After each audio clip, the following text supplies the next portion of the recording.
So I wanted to check out your Mjolnir pedal. Mm-hmm. Mjolnir. Mjolnir? Mjolnir. Mjolnir? Mjolnir. Pedal.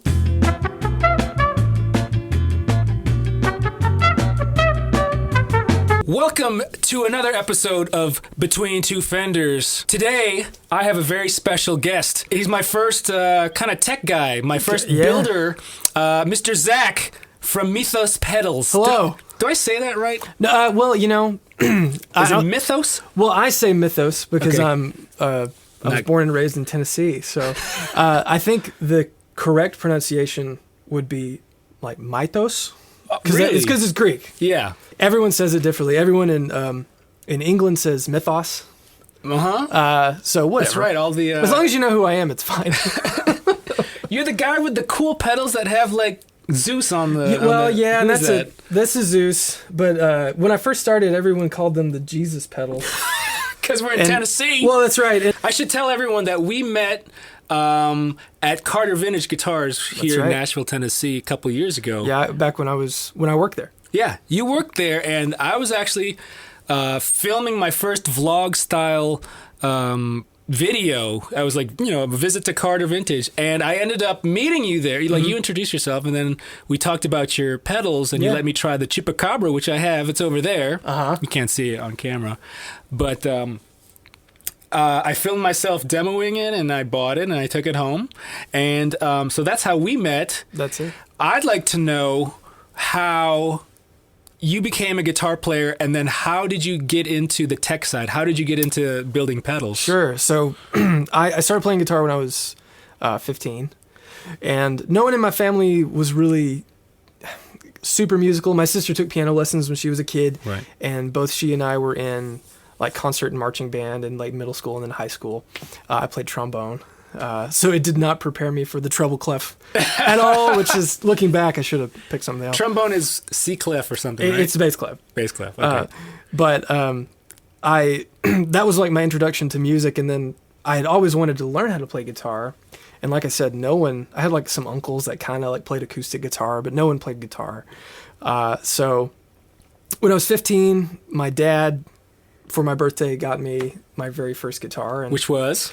It was a PV Raptor. PVs! It was a Strat style clone. And the funniest thing happened when I went to get my first guitar. My dad is a very generous man, but I have always been the kind of kid who's like, you don't have to get me anything. Modest. Yeah, and so we went to the shop that he knew the owners. He sold insurance, so he did their insurance. All right. And so we went to their shop, and one of the owners said, "Hey, we've got this old Strat in the back. Would you like to see that?" And I was like, "Yeah, sure," because I wanted a Strat. And they pulled out this white big headstock. I don't know what year it was. It looked like it had a bullet, so it was probably an early 70s Strat. Very cool. And it looked like, the Woodstock Hendrix Strat. And sat at my lap, and I loved it. But I knew it was more expensive. And I was like, "Dad, no, it's too heavy. You can't get me this guitar." And so I got the PV instead. That's funny because my dad had a similar story of like he had a choice between a Gibson 335 or this Kingston, which was like a Taisco, like a Japanese brand that kind of looked like a 330, like it had a double cutaway and F holes, but he got the Kingston because it had a whammy bar. Oh, well, hey.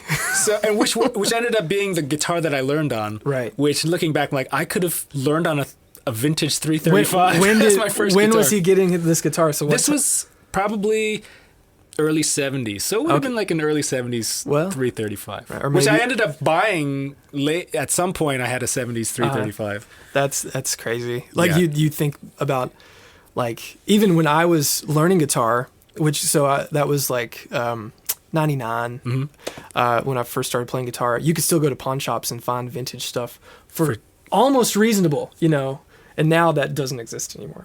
But it's gotten so blown out because of Joe Bonamassa. I'm just kidding. Oh, man. But anyway, so 15, start playing guitar. I have a weird handicap. Okay. So that I've always dealt with. My left hand only turns halfway over. Oh, okay. I broke my wrist when I was a little kid. Oh, okay. Broke both bones. So learning What is that, guitar. pronation or supination? I don't know, but okay. I broke both bones in my wrist, and I woke up when they were setting my wrist. So they had my hand geez. in one hand and my arm in the other hand. They go in like this. Oh jeez. And, Oh jeez. Yeah, and I was like 7, so I was pretty little, and so learning guitar was always kind of a struggle for me, but I started playing and you know had to like figure out ways to play. Yeah. That's interesting. yeah. So did you have to move your? Yeah, You kind of have to go like this or something. my elbow's always in. I have double jointed elbows, Oh, so which is helpful. You can't really tell. I just look like an idiot slinging my arms around. But that I guess helped give me the range of motion that I needed from my arm. okay. But yeah, I look without a guitar in my hand, it doesn't look like I at all know how to play a guitar. Yeah. But when I hold one, I can make it work. It's fine. Yeah, that's crazy. So like learning was a struggle because I couldn't play bar chords. I have to use my thumb, which Yeah. is fine. That's how fine. Hendrix did it. exactly. But I had a lot of obstacles to like to learn, and you know I taught myself, and eventually got a teacher, and was in crappy little punk rock bands in high school, you know, and ska So this bands. was like early 2000s. Yeah, then? so like pop punk ruled the world, you know. So like no effects or something. well, or? Blink 182 Oh, for yeah, yeah, me, yeah. Okay. and like I would go to Warped Tour and I'm see. old. I was like, no effects, Lagwagon. I was not that cool. I didn't know who those bands So were. you know. Blink, let's see. Okay, early 2000s. I want to say like Blink 182, like Sum 41, Yeah. like Good Charlotte when they were, you know, before they so were kind of basically, crazy. you shopped at Hot Topic. Not really. There's no Hot Topic in Sparta. Okay. So you know, I just you know. Did wore you big- ever do the Blink. eyeliner? Was No, that no. It was more like a Vans Warped Tour kind of Yeah, thing. yeah, like big, you know, like Adidas. buttoned up, like bowling kind of shirts. Was Yes! kind of a thing, and yeah, skateboard shoes, and I Yeah. didn't know baggy how to shorts. ride a skateboard, and yeah. That's awesome. And my guitar, literally like an Ernie Ball strap as low as I could get it to play, kind of thing. But that was like the beginning of my guitar journey. Okay, that's awesome. And then with like getting into effects, like I'd always been a tinkerer. My dad gave me a soldering iron probably before I should have ever held one. Really? You know, he's like, here, just don't touch the hot part. Yeah. And you'll be fine. And you touched the hot part. Well, no, like you know, if he said it'll burn you, I know he means it. But I would like take apart RC cars and put them back together, and like all my toys, if they Yeah. had batteries, I would disassemble them. That's awesome. But I right after high school, this was like 2003, 2004 ish time. That's when pedal modding really kind of became Yeah. like what everyone was doing. So I was hearing about Robert Keeley. Were you on the and gear page at that time? I was on this website. I think it was called Guitar Geek. Yes. And they used to do in the back of all the. It might have been like Guitar World. They'd have the rigs diagrams with like the cartoon drawings of all the Yes. pedals. So they had a forum, and it had a huge like modding community in Oh there. wow. And so I knew kind of that. lived there. But Brian Wampler had all sorts of stuff. This is back when he was indie guitarist. And he would talk in all these forums, and he had a book. He eventually released a mod book, and this was probably 2006 or so. And so I bought that PDF, and I emailed him and badgered him on how to do all this stuff. And so my first foray into like messing with effects was I would get on eBay or go to like the local stores. I was living in Murfreesboro at the time, and would buy used cheap pedals. And if they were in that book, I would start taking them apart and see what I could do. And so that really kicked off everything. So Brian Wampler was kind of like your wrote Yeah. the Bible on modding He did. stuff. And so many people owe him like a case of beer because of all, he's shaped a lot of people. Are you tight with him now? Like, are you kind of like buddy Well, with him? no, I mean, or- we've talked. Yeah. I say hi at the NAMM show. Yeah, I've met him many times, but it was funny. I was at Winter NAMM. And this was the first Winter NAMM I've ever been to, and Josh Scott from JHS and Earthquaker Jamie have a huge pedal builder party. Yeah. And so Brian was there, and I said, "Hey, Brian, I'm Zach from Mythos," and he was like, "Oh, Mythos, yes, of course." And I was like, that's very That's so validating. cool. That the guy that really, helped start everything for Yeah. me he knew who I was. And incidentally, Brian's got a great YouTube channel. It's Yeah. so educational. Yeah, he goes deep on how Yeah. stuff works, and That's awesome. Debunks a lot of myths. And Yeah. stuff. So, okay, so now you're getting into your college years, early 20s. Yeah. Is that when you started thinking maybe I'll start making pedals and selling them, or? Well, I had been building stuff. I would either get kits or circuit boards, or I would literally make stuff part to part, just for fun. And then, just like the same story so many other people have had, I would show them to my friends, and they would want one, and then their friends would want one, and so it just kind of started that way. And I actually brought one of the first Mythos pedals I ever made. Whoa! In a new enclosure, but that is What is this? This is the very first Mjolnir. Okay. From 2010. So now say that again, because I always look at that word and I'm like, I'm not even going to try to say that. Mjolnir. Mjolnir, and where does that name come from? That's Thor's hammer. Okay. In Norse mythology, so All Thor's right. hammer. But this is from 2010. It was like October. Yeah. I made two. I kept one, and then a buddy of mine kept the other, and he still has it.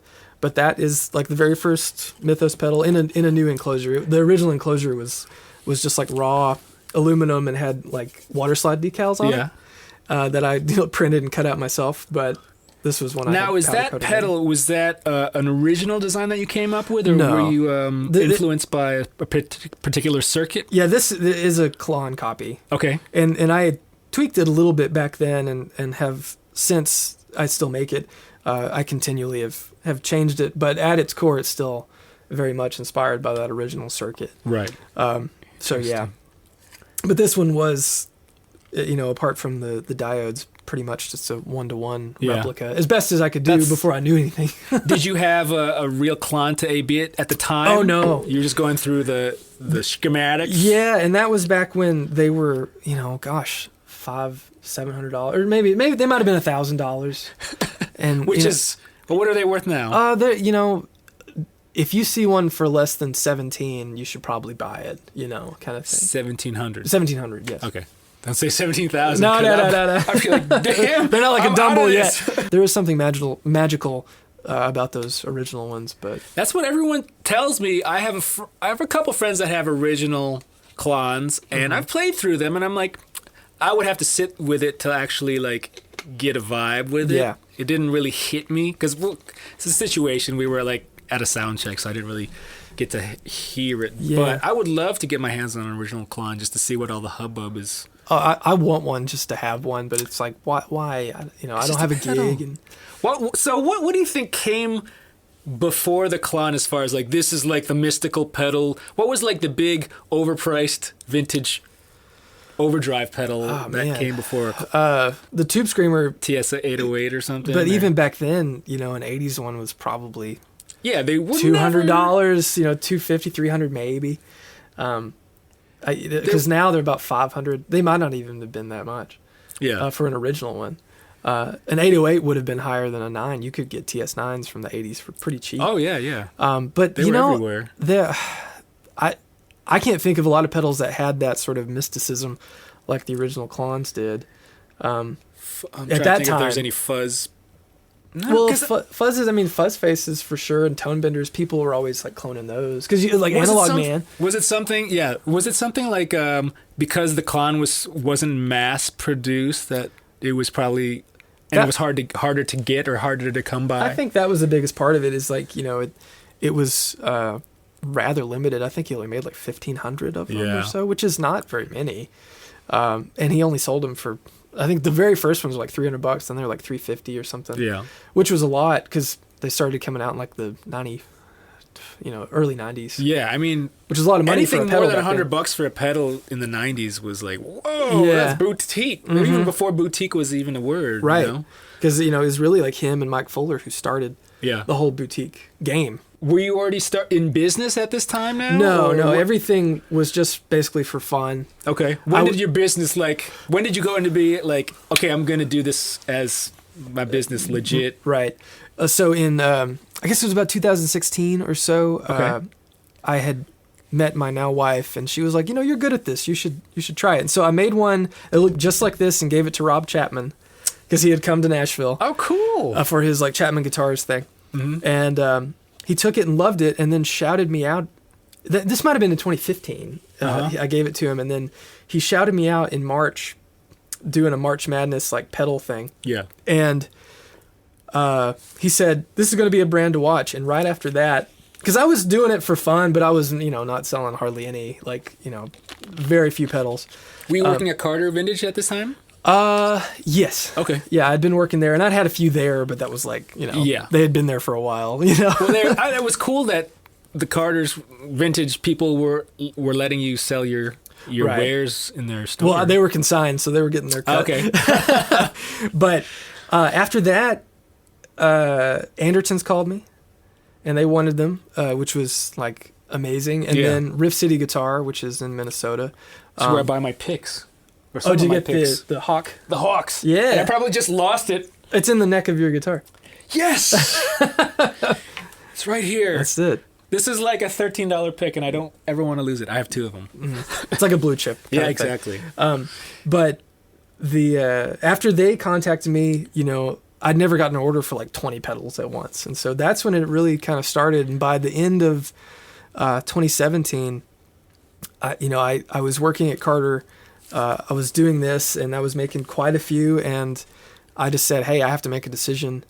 What am I going to do? What do I want to do? Mm-hmm. And I just quit my job and started doing this full time.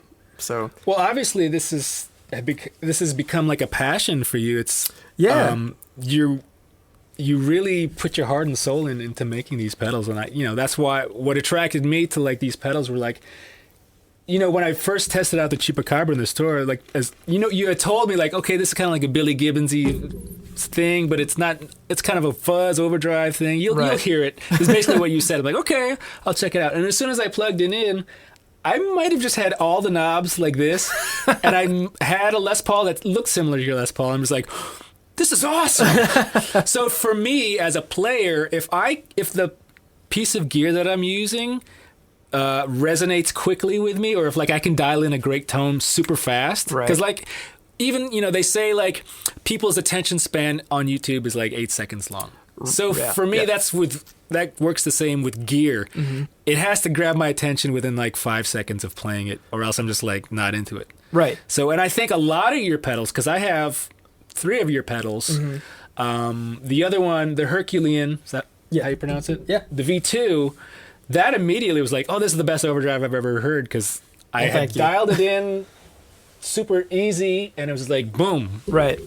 So is that just luck with you, or do you kind of go into designing a pedal like, I want like, when all knobs are at noon, this is like an amazing tone, and then you can go from there? That's kind of where, when I approach it, it's usually, if it's at noon, it should be like your bass line.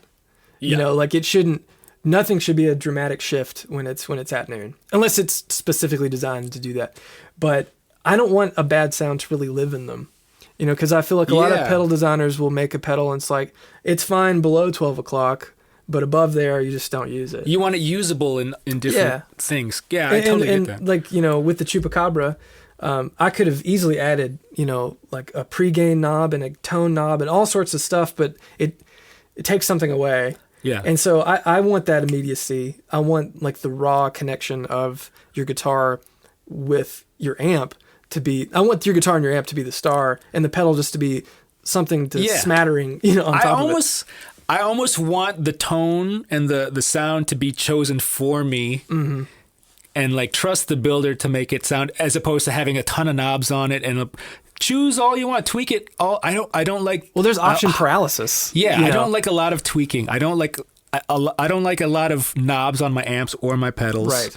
I don't mind them, but I prefer having like your Golden Fleece Fuzz is one knob that says more, and that's it. And to tell you the truth, I've put it all the way up, and that's how I use it. Right. And it sounds amazing.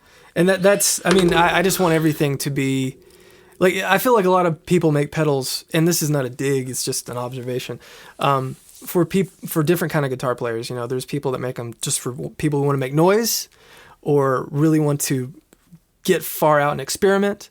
Mm-hmm. But I want to make a guitar pedal for a guitar player, like someone who really is a player who, like, loves good tone and really feels the connection with their instrument, who's a nut like me about like, oh, I want my pickup heights to be like here, and I want my amp to have this kind of response and feel to it. And then, when you put a pedal on top of that, nothing should go away. It should just accentuate what you already have. And that, regardless of what it is, I think that's what a pedal should do. Right. Because it should never sound like you're A/B switching amps, and it should never just be a total detraction from what's already there, in my opinion. No, that's a good way to do it. Oh, good tones. Yeah, there's something I wanted to ask you. So a lot of your line is kind of overdrive and fuzz based. Mm-hmm. What is this? That's the Positron Collider. That is the Ghostbuster fuzz. I stopped making them, but I thought I'll bring it. So This is awesome. The Positron Collider is where they store. The Positron Collider is the name. It's like another name for the proton pack. Oh, okay. I thought it was where they store the ghosts. That's the containment unit. As much as I know about Ghostbusters OG fan here. As much as I know about guitar pedals, I probably know more about Ghostbusters. In fact, I have like a film accurate suit. Oh my God. Like with my name and yeah. And I actually have the car. I have a 59 Cadillac. Mine's a hearse. Theirs was a ambulance hearse combination. Yeah. It's a little niche, Okay. but it sounds good. It's like a super modded Big Muff. So it sounds I'm into rock that. and roll. But yeah. So you have a couple new things here to show me. Yeah. Which is this one, right?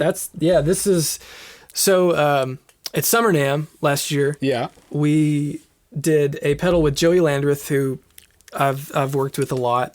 If you're not familiar with him, definitely check out Joey. He's amazing. Actually, before we talk about this pedal, can you talk about how you met Joey and those guys and how that all happened? I was perusing Facebook, and I think for maybe Morgan Amps or something, they had shared a video of the Brothers Landreth, their band, and I was like, who is this? And immediately liked them, and they were coming to Nashville. It was the first time they had ever played a gig in the States, was at the Basement. And so I was like, I have to go. The Basement original, the original, little, tiny under Grimey's. Yeah. And so I went and I talked to him, and immediately with Joey, he had a Fender Deluxe, like a vintage Deluxe, no reverb. Yeah. And it didn't have a faceplate. So it looked like a Fender amp, but you couldn't really tell what it was. Yeah. And I was like, hey, is that a Deluxe no reverb, an old one? And he was like, yeah, how'd you know that? And I'm like, oh, I'm just an idiot. This is Nashville. Everyone is a guitar nerd of some sort. But we immediately became friends, and I was like, hey, I make pedals, I'll send you one. And so I sent him a big Mjolnir that was like, he picked the color. Then eventually he got on that pedal show, and like from that point it was like so that's interesting because he was on like other internet shows like that pedal show, kind of. It was saying, "Hey, this is a pedal from my friend Zach, Mythos Pedals." It was after the Brothers Landreth had, I think their record had finally come out, and they were doing more touring, especially in the UK. But Joey is just a monster guitarist that he's starting to become like a name in the ether. And he did like a rig rundown thing for that pedal show, and it like. Rob Chapman and Joey really helped get my name just out there. YouTube, it's like the YouTube force is like, it's insane. And it happens so fast. Oh yeah. It's an instant, like as soon as they'll see that video, hopefully as soon as some of you guys see this video, you'll go, okay, Google Mythos Pedals. And that is, it's crazy. It's incredible. Instagram and YouTube can make or break a builder. And you've got a great Instagram account. You do a lot of cool stories where you're answering questions. I'm just like walking I don't even the dog. know why I have you here, because you answer pretty much every question on your Instagram. Well, yeah, the funny thing about that is I get asked the same questions like every Friday, like just answering the same I got stuff. some questions for you. Yeah, let's do it in a second. So, so talk about Joey's new pedal. So the High Road, originally it was, he wanted a vintage fuzz face kind of sound in a more stable format, because fuzz faces are finicky. Yeah. And so essentially I started with this is like the big box Golden Fleece. Okay. What they originally were, and tweaked it so it's like way more sputtery, and kind of sounds like the transistors are biased too hot. It's kind of just caves in on itself. We can hear this, right? Yeah. Okay. But we made those in a big box, and sold quite a few of them, and I stopped building them. And I had been making this golden fleece in the mini format, which you have. And I said to Joey, I was like, hey, if we ever do more, let's make them like this, because this is way easier for me to make. So we can make more of them, and everyone who wants one can get one because it'd be cheaper too. Right. And so he's like, let's do it. And so I tweaked this circuit, and we tweaked the art with his sister-in-law. Oh, awesome. And there you go. This is already shipping, or no? It's we launched it yesterday, and so I'm building a batch to go to Joey to sell overseas when he's on the road, and then as soon as I kind of know how many to order, I'm going to be ordering enclosures, Monday. Yeah. And I'll start building them in probably 2 or 3 weeks. That's crazy. Yeah, it just gets added onto That's the pile. awesome. I know. Is there any other things that you're working on that you'd like to share with our audience? Sure. Like what's in the works? The biggest thing I'm working on is a delay.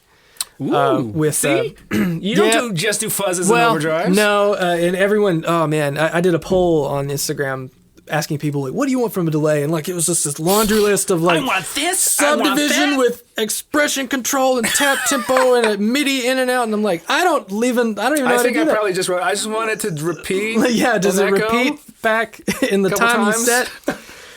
So Neil from Dr. Scientist, which Dr. Scientist makes crazy cool pedals. Yeah. They're way more out there than I would ever ask someone to help me design. So when I approached him about this idea, and he was like, oh yeah, that's easy.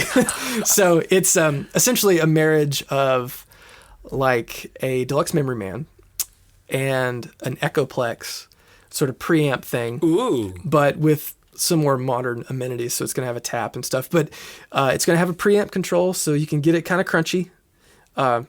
Time, mix, and repeats, of course. Yeah. The basic. It's going to have EQ for the repeats. It's going to have a preset modulation, so you'd push a button and it'll turn on a chorus that you can adjust via some holes on the side. Okay. Simple. And then a subdivision switch for the tap. Yeah. Is it going to be this size? It's going to be it'll be this size, so a little bit taller, but that same footprint. Nice. But yeah, that is coming hopefully before Summer NAMM. Have you thought of a name for it yet? No, I can't. I'm going to come up with a really cool name that has a lot of vowels that don't go together. That's the thing. And a lot of these pedals, I have regretted naming them the names. Well, the Mjolnir, I've simplified some of them now. Mjolnir. But you look at that, and unless you've read a Marvel comic book, you might not know. Or you're from Sweden, you're familiar with Norse mythology. I just want them to be easy to pronounce. I have a couple Swedish friends that could be oh no, it's pronounced Mjolnir. Yeah, everything I've tried to name them simpler names, but I don't know. I might call it the Fates. Okay. Because the Fates in Greek mythology were the women that controlled the threads of every person's life. Yeah. So whenever it was time to die, they would cut your thread, and it's interesting. That's crazy. Yeah, it's an interesting idea, and so the names most of the time have no connection to the pedal itself, but I mean the Chupacabra kind of does because of Texas and Mexico and stuff and ZZ Top, but apart from that. But I mean, it's a kind of you have some Greek stuff, you got some Norse, and then, you got almost a Mexico Southern, and Texas, American myths. And then I can throw you some Filipino words that you can. As long as people can look at it and within a minute pronounce it, then it's fine. There's a couple Filipino phrases, but they're probably rated R. Yeah. If you're Filipino, if you don't know, right? You can say, yeah, that looks cool. But yeah, and then I do the cestus, which is this is an ancient battle glove. Okay. So that's a boost, not the cestus. Punch somebody with spikes. That's awesome. But yeah, I can't wait to play through this stuff. So I had asked a couple of people on Instagram and YouTube. I asked, Zach's coming. Is there anything you want me to ask him? You spelled my name wrong. It's Z-A-K? It's an H. It's a Z-A-C-H. Z-A-C-H. Okay. Zach. I've got a bunch of friends named Zach. And they spell it wrong. And they all spell it differently. Right. So Z-A-C-H. Mm-hmm. Okay, so actually, let's start with this question. Zacharias_H asks, do you start with a tone from an amp, another pedal, or just something in your mind? Usually it's something in my head. Okay. So like you have an idea, like I want to do. yeah, like I mean, sometimes it'll be things like the Argo. A lot of people are asking me for a modded version or a clone of this pedal that you can't really get anymore. The Prescription Electronics COB. Yeah. Those are which stood for Clean Octave Blend. Clean Octave. Clean Avocado Blend. Clean Avocado Blend. But yeah, so that was that. But some things like the Herculean, the original one was a Tube Screamer, and I wanted to move away from that. And I was like, where would I want that pedal to live tonally? And so I kind of shifted things to kind of fit the sound I heard in my head of what I would want a pedal in that vein to be. Well, I'll say right now that's probably my favorite Tube Screamer style overdrive, just because I think we're on the same wavelength as far as the tones that we hear in our head. Like that's how I want a Tube Screamer to sound. Yeah, it's got a lot more clarity. Yeah. And it's not as like kind of closed off. It's a little more open. Yeah, and that's what I wanted. I wanted it to be a little bit more of a full spectrum thing, but if you turn that clarity knob down, then it's almost like a real. Yeah, it's just kind of dark and a little not muddy, but cloudy. Yeah. So Fanty Pant asks products in stores in Texas. Yes, I have pedals at South Austin Music, so in Austin, Texas. Okay. Texas is a big state, so I don't know where you are. Oh, that's true. But have you ever driven through Texas? No. I wouldn't wish that on my worst enemy. It's the worst. It's a big place. It took me 2.5 days probably to cross Texas. Anyways, okay, here's a good question for you. From YouTube, The Guitar Electric asks, could you ask Zach about the difficulty of parallel gain circuit blending in a single pedal format? Parallel gain circuit. Well, let me preface everything I have to say by I have a degree in psychology. Oh, okay. So I went to school for that. So I am self-taught so far as my electrical design. You can just say no. I understand what he's trying to say, like running two drive circuits in parallel in one pedal. Okay. Because that's become something that people are starting to do now. I think Strymon kind of made that a little popular. But I don't know. There you go. I don't know. And one other question that I had for you. Are there any players, other builders, or certain circuits that have been influential to you?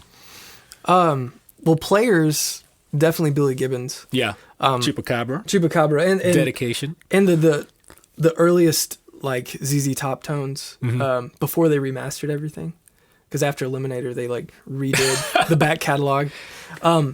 For sure. I mean, so many people would be like Stevie Ray Vaughan or John Mayer, but like for me it's a lot of older records, more of just a guitar into an amp sound, because that is what inspires me to play guitar, and most of those tones are where I get excited the most. So guys like Paul Kossoff and Billy and So like Les Paul guys are and I like Strat tones too. I love early Deep Purple. Sure. And I love Stevie Ray Vaughan and all those guys too. But the tones that when I hear them on a record that really made me go, oh, it's a Les Paul. It's just some sort of Marshall or Crank Tweed amp. I or hear something. you, man.